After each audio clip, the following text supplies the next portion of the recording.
നമ്മുടെ രാജ്യത്തിൻ്റെ ചരിത്രഗതിയെ തന്നെ നിർണായകമായി സ്വാധീനിച്ചിട്ടുള്ള ഒരു ഭൂമിശാസ്ത്രമാണ് പശ്ചിമ ബംഗാളിൻ്റെ. നമ്മൾ കേരളവും ബംഗാളും ഒരുപാട് സാദൃശ്യമാണ്. പണ്ടേ പറയാറുണ്ട്, കേരളത്തിലും കമ്മ്യൂണിസ്റ്റ് ഭരണമാണ്, ബംഗാളിലും അതാണ്, വേഷത്തിലുമൊക്കെ. പിന്നെ തലയെടുപ്പുള്ള വലിയൊരു സംസ്കാരം, ലോകം മുഴുവൻ അറിയപ്പെടുന്ന പ്രഗത്ഭരുടെ ഒരു സംസ്ഥാനം എന്നൊക്കെയുള്ള രീതിയിൽ. അവിടെ ഇപ്പോൾ നമുക്ക് കാണാൻ കഴിയുന്നത് തൃണമൂൽ രാഷ്ട്രീയവും BJP രാഷ്ട്രീയവുമാണ്. ഇത് വലിയൊരു ഏറ്റുമുട്ടലാണ്. ഇപ്പോൾ നടക്കാൻ പോകുന്ന 5 നിയമസഭാ തെരഞ്ഞെടുപ്പുകളിൽ BJP ഏറ്റവും അധികം ഉന്നം വയ്ക്കുന്നത് ഒന്ന് പശ്ചിമ ബംഗാളാണ്. പിന്നെ പറയുന്നുണ്ട്, ഏറെക്കാലമായിട്ട് പറയുകയാണെങ്കിൽ ഇനിയും ദക്ഷിണേന്ത്യയിലേക്കാണ്, തമിഴ്നാട്ടിലേക്കും കേരളത്തിലേക്കും എന്നുള്ളത്. അതിന് ഒക്കെ കുറച്ച് അധികം സമയം കൂടി വേണ്ടി വരും. പക്ഷെ ബംഗാൾ ഇപ്പോൾ അവരുടെ കൈയുടെ അടുക്കലേക്ക് എത്തിയിരിക്കുകയാണോ എന്നൊരു സംശയമുണ്ട്. ഏത് തരത്തിൽ? ഈ ബീഹാർ തെരഞ്ഞെടുപ്പ് പൂർത്തിയായ ഉടനെ തന്നെ BJP കേന്ദ്ര നേതൃത്വം ഒരു പ്രഖ്യാപനമൊന്നും നടത്തി. ബീഹാർ കഴിഞ്ഞു, അടുത്തത് ബംഗാളാണ്. ഈ വരുന്ന ഏപ്രിലിൽ ബംഗാളിൽ തെരഞ്ഞെടുപ്പ് നടക്കാൻ പോവുകയാണ്. അവിടുത്തെ മൊത്തം സീറ്റ് നില 294 അസംബ്ലി സീറ്റുകളാണുള്ളത്. അതിൽ 294 അസംബ്ലി സീറ്റിൽ ഏതാണ്ട് സിംഹഭാഗവും തൃണമൂൽ കോൺഗ്രസിൻ്റെ കയ്യിലാണുള്ളത്. 225 സീറ്റ് തൃണമൂൽ കോൺഗ്രസ്, അല്ലെങ്കിൽ 2 ഘടകകക്ഷികളുണ്ട്. മൊത്തം 223 തൃണമൂൽ കോൺഗ്രസിനും ബാക്കി 2 ഘടകകക്ഷികൾ. ഇതാണ് അവിടുത്തെ കക്ഷി നില. 148 സീറ്റ് കിട്ടുന്ന ആരാണോ അവർക്ക് അവിടെ അധികാരം കൈയാളാം. നിലവിൽ അവിടെ BJPക്കുള്ളത് 64 സീറ്റ് മാത്രമാണ്. ഇപ്പം 64-ൽ നിന്ന് 148-ലേക്ക് എത്തിക്കുക എന്നുള്ളൊരു ഭഗീരഥ പ്രയത്നമാണ് BJPക്ക് മുമ്പിലുള്ളത്. അപ്പോൾ BJPയെ സംബന്ധിച്ച് ഇപ്പോൾ അവർക്ക് അവിടെ വലിയ സാധ്യത, അല്ലെങ്കിൽ അവർ ശുഭാപ്തി വിശ്വാസം വെച്ച് പുലർത്താനുള്ള അടിസ്ഥാന കാരണം വാസ്തവത്തിൽ ബംഗാളല്ല, അത് ബംഗ്ലാദേശാണ്. തൊട്ടടുത്ത് കിടക്കുന്ന, നമുക്കറിയാമല്ലോ, ഈ ബംഗാൾ തന്നെ വിഭജിച്ചു പോയ ഒരു സ്ഥാനമാണ് നമ്മുടെ മറ്റൊരു പാകിസ്ഥാനായി മാറുകയായിരുന്നല്ലോ, ഒരു കിഴക്കൻ പാകിസ്ഥാനായി മാറിയതാണ് ഇപ്പോൾ ബംഗ്ലാദേശായി മാറിയത്. ഇപ്പോൾ ബംഗ്ലാദേശിൽ സമീപകാലത്തുണ്ടായ ക്രമസമാധാന പ്രശ്നങ്ങൾ, പ്രത്യേകിച്ച് ഹിന്ദുത്വ വിരുദ്ധ കലാപങ്ങൾ, അവിടുന്ന് വലിയ രീതിയിലുള്ള പലായനങ്ങൾ, അവിടെ ഉണ്ടാകുന്ന ഹിന്ദുക്കളെ തീയിട്ടുകൊല്ലുന്ന അടക്കമുള്ള പ്രശ്നങ്ങളെല്ലാം തന്നെ തൊട്ടടുത്ത സ്ഥലമായ നമ്മുടെ പശ്ചിമ ബംഗാൾ അല്ലെങ്കിൽ ബംഗാളിൽ വലിയ ചർച്ചാ വിഷയമാകും. അത് BJPക്ക് വലിയ ഗുണം ചെയ്ത് അവർക്ക് വലിയ ആത്മവിശ്വാസം നൽകുന്നുമുണ്ട്. അപ്പോൾ അവിടെ ഇപ്പോൾ അവർ 160 പേരുടെ പ്രാഥമിക സ്ഥാനാർത്ഥി പട്ടിക ഏതാണ്ട് പ്രഖ്യാപിച്ചു കഴിഞ്ഞു. അവിടെ പ്രധാനമന്ത്രി പങ്കെടുത്ത പടുകൂറ്റൻ റാലിയൊക്കെ ഉണ്ട്, അതിന് പിന്നാലെയാണ് വന്നേക്കുന്നത്. അപ്പോൾ BJP ഇപ്പോൾ അവിടെ വലിയ തന്ത്രപരമായിട്ട് ഈ തെരഞ്ഞെടുപ്പ് ജയിച്ചേ തീരും, അതിന് വളരെ പ്ലാൻ ചെയ്ത് നേരത്തെ തന്നെ സർവേ ഒക്കെ നടത്തി ഏത് നേതാവിനാണ് ജനപ്രീതി ഉള്ളത്, ഏത് നേതാവിനാണ് ജയസാധ്യത ഉള്ളത്, അതനുസരിച്ച് മാത്രമാണ് ഈ സീറ്റുകൾ അനുവദിച്ചിട്ടുള്ളത്. അല്ലാണ്ട് പാർട്ടിയിൽ അവരുടെ സീനിയോറിറ്റിയോ മറ്റോ ഒന്നും അല്ല നോക്കിയിരിക്കുന്നത്. പ്രാദേശികമായിട്ട് ജനസമ്മതിയുള്ള പ്രാദേശിക നേതാക്കൾ ആരാണോ അവർക്കൊക്കെ പരമാവധി സീറ്റ് കൊടുക്കുക എന്നുള്ളൊരു നയമാണ് ഇപ്പോൾ എടുത്തിരിക്കുന്നത്. അപ്പോൾ മറ്റൊരു തീരുമാനവും കൂടി അതിലുണ്ടായി. നമുക്കറിയാമല്ലോ, അവിടെ ബംഗാളിൽ അവിടെ ഇടതുപക്ഷ രാഷ്ട്രീയമാണ് ശക്തമായിട്ടുണ്ടായിരുന്നത്. അത് ലോപിച്ച് ഇപ്പോൾ തൃണമൂൽ കോൺഗ്രസിന്റെ രാഷ്ട്രീയമാണ്. കോൺഗ്രസ് ഉണ്ടായിരുന്നു, അതും ഏതാണ്ട് നിർജീവാവസ്ഥയിൽ കിടക്കുന്നു. 2011 തൃണമൂല് ബംഗാളിൽ അധികാരത്തിൽ വരുമ്പോൾ BJP വെറും 4%. അതെ, അവിടെ നിന്നുകൊണ്ട് അവിടെ മുഖ്യ പ്രതിപക്ഷ സ്ഥാനത്തേക്ക് എത്തി.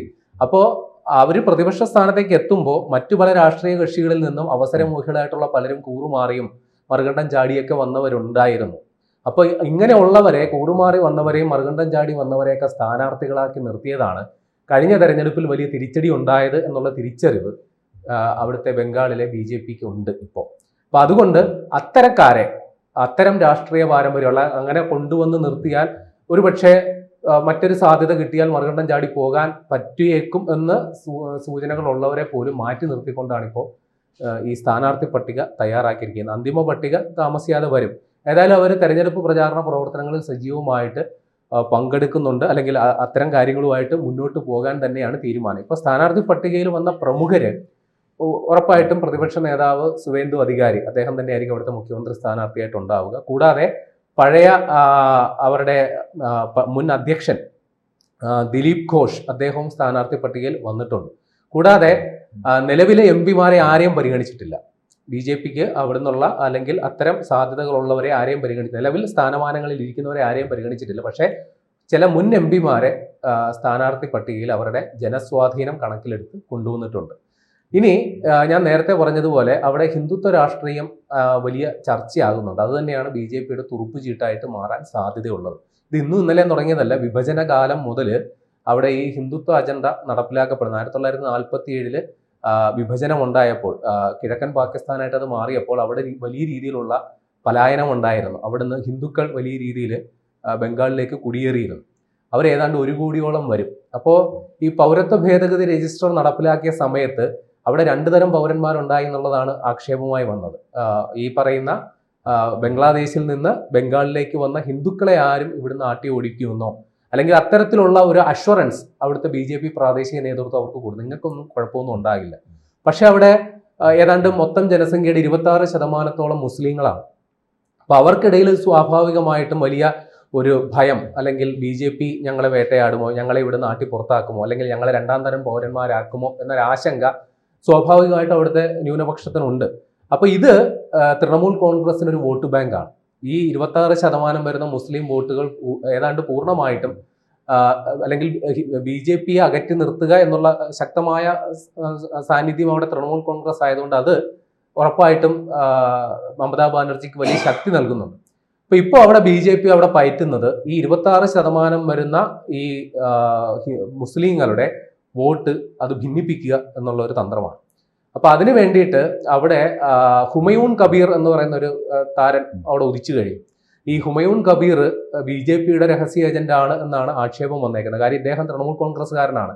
ഇടക്കാലത്ത് തൃണമൂൽ കോൺഗ്രസുമായിട്ടുള്ള ബന്ധം വിച്ഛേദിച്ച് BJPയിൽ വന്നു.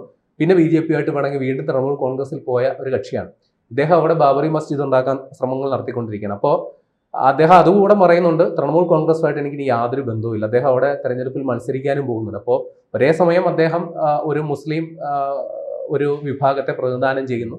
അതോടൊപ്പം തന്നെ ബാബറി മസ്ജിദ് പോലെയുള്ള ഒരു വലിയ എന്താ പറയുക, വലിയ സങ്കീർണമായ ഒരു വിഷയം അല്ലെങ്കിൽ കുറെ കൂടി വൈകാരികമായ ഒരു വിഷയത്തെ എടുത്തുകൊണ്ട് അതിനെ അടിസ്ഥാനമാക്കി പ്രചാരണ പ്രവർത്തനങ്ങൾ നടത്തുന്നു. അപ്പോൾ മുസ്ലിം വിഭാഗത്തിലെ ഒരു വലിയൊരു വിഭാഗം വോട്ട് ഹുമയൂൺ കബീറും കൂട്ടരും കൊണ്ടുപോയാൽ BJPക്ക് അത് വലിയ ഒരു നേട്ടമായി മാറും എന്നുള്ള കാര്യം. അതുപോലെ SIR ഒരു പ്രധാനപ്പെട്ട ഘടകമാണ് അവിടെ. അതെ, കാരണം മമതയെ വളരെ ചൊടിപ്പിച്ച ഒരു വിഷയമാണത്. അല്ല, BJP അക്കാര്യത്തിൽ മമതയ്ക്കെതിരെ രൂക്ഷമായ ആക്ഷേപം ഉന്നയിക്കുന്നുണ്ട്. കാര്യം അവർ പറയുന്നത് ഈ ബംഗ്ലാദേശിൽ നിന്ന് കുടിയേറി വരുന്നവരെ മമതാ ബാനർജി സംരക്ഷിക്കുകയാണ്. കാര്യം ഇത് വോട്ട് ബാങ്കാണ്. ഇവിടെ നിന്ന്, അതായത് നമുക്കിപ്പോൾ അവിടെ ബംഗ്ലാദേശിലെ രാഷ്ട്രീയ സാഹചര്യം അറിയാമല്ലോ. ഇന്ത്യ വിരുദ്ധ കലാപങ്ങൾ നടക്കുകയാണ്. അവിടെ തെരുവിലിറങ്ങി ഇന്ത്യക്കെതിരെ മുദ്രാവാക്യം വിളിക്കുന്ന ഒരു സാഹചര്യമുണ്ട്. ആ സമയത്തും ബംഗ്ലാദേശിൽ നിന്ന് പശ്ചിമ ബംഗാളിലേക്ക് കുടിയേറി അത് തൊഴിൽ തേടി വരുന്നവരായിരിക്കും. അവിടുത്തെ ബംഗ്ലാദേശിലെ ജീവിത സാഹചര്യം നമുക്കറിയാമല്ലോ. നിത്യവൃത്തിക്ക് വേണ്ടിയിട്ടാണ് പലരും ഇന്ത്യയിലേക്ക് കുടിയേറുന്നത്. അപ്പൊ അങ്ങനെ വരുന്നവരെ ആതിഥ്യ മര്യാദയോടെ സ്വീകരിച്ച് ആനയിച്ചു കൊണ്ടുപോകുന്ന ഒരു രീതിയാണ് മമതാ ബാനർജി സർക്കാർ. കാര്യം അത് അവിടുത്തെ വോട്ടേഴ്സ് ലിസ്റ്റിൽ അവർ ഉൾപ്പെട്ട് കഴിഞ്ഞാൽ ഉറപ്പായ വോട്ട് ബാങ്ക് ആണ് എന്ന് കണ്ടുകൊണ്ട് അവരെ സംരക്ഷിക്കുന്ന നിലപാടെടുക്കുന്നു. ഇവര് രാജ്യസുരക്ഷയെ ബാധിക്കുന്ന വിഷയമാണ്. ഇവരെ ആട്ടി പുറത്താക്കണം എന്നുള്ളൊരു, ഇപ്പൊ അസമില് നമുക്കറിയാം, അസമില് ഇക്കാര്യത്തിൽ കർശന നിലപാടെടുക്കുന്നുണ്ട്. അപ്പൊ ആ ഒരു നിലപാട് എന്തുകൊണ്ട് നിങ്ങൾ എടുക്കുന്നില്ല? ഇപ്പൊ ബംഗാളുമായിട്ട് അതിർത്തി പങ്കിടുന്ന മറ്റ് സംസ്ഥാനങ്ങൾ, അതും ഇവിടെ നിർണായകമാണ്. ഇപ്പോ അസം, ത്രിപുര, മേഘാലയ തുടങ്ങിയ ബംഗ്ലാദേശുമായിട്ട് അതിർത്തി പങ്കിടുന്ന എല്ലാ സംസ്ഥാനങ്ങളും നിലവിൽ BJPയാണ് ഭരിക്കുന്നത്. ബംഗാൾ മാത്രമാണ് BJP ഇതര ഒരു സർക്കാർ ഉള്ളത്. അപ്പോൾ BJPയെ സംബന്ധിച്ച് ഒരു അഭിമാന പ്രശ്നം കൂടിയായിട്ട് ഇത് മാറിയിട്ടുണ്ട്. ഇപ്പോൾ ബംഗ്ലാദേശിനെതിരെ തീവ്രമായിട്ട് സംസാരിക്കുമ്പോഴും തൊട്ടടുത്ത് കിടക്കുന്ന മമതാ ബാനർജിയുടെ സർക്കാർ അത്ര തീവ്ര പോരാ, ബംഗ്ലാദേശിനെതിരെ നിലപാടെടുക്കുന്ന അത്ര തീവ്രത പോരാ എന്നൊരു നിലപാട് അല്ലെങ്കിൽ ഒരു വിമർശനം BJPക്ക് ഉണ്ട്. അതുകൊണ്ട് തന്നെ അവിടെ അധികാരത്തിൽ എത്തുക എന്നുള്ളത് BJPക്ക് വളരെ നിർണായകമാണ്. പക്ഷേ ഞാൻ നേരത്തെ പറഞ്ഞതുപോലെ ഈ 64 സീറ്റിൽ കിടക്കുന്ന BJP ഈ 148 എന്ന് പറയുന്ന മാജിക്കൽ ഫിഗറിലേക്ക് എത്തുക എന്ന് പറയുന്നത് അത്ര എളുപ്പമല്ല. പക്ഷെ അതിനു വേണ്ടിയിട്ടുള്ള എല്ലാ ചരടുവലികളും നമുക്കറിയാമല്ലോ. BJPയെ സംബന്ധിച്ച് അവര് നേരായ വഴിക്കും അല്ലാതെ വഴിക്കും തെരഞ്ഞെടുപ്പ് തന്ത്രങ്ങൾ ആസൂത്രണം ചെയ്ത് നടപ്പിലാക്കാൻ വളരെ മികച്ചവരാണ്, മിടുക്കരാണെന്ന് ഇതിനോടകം തെളിയിക്കപ്പെട്ടുള്ളതാണ്. അപ്പോൾ കേരളത്തിലുമാണ് അവരിപ്പോൾ കഠിനാധ്വാനം നടത്തിക്കൊണ്ടിരിക്കുന്നത്. കേരളത്തിൽ എന്താണെന്ന് സാധ്യത നമുക്ക് പറയാൻ പറ്റില്ല. പക്ഷെ ബംഗാളിൽ എന്തെങ്കിലുമൊക്കെ നടക്കും, അതിനുള്ള പണി അവർ എടുക്കുന്നുണ്ട്.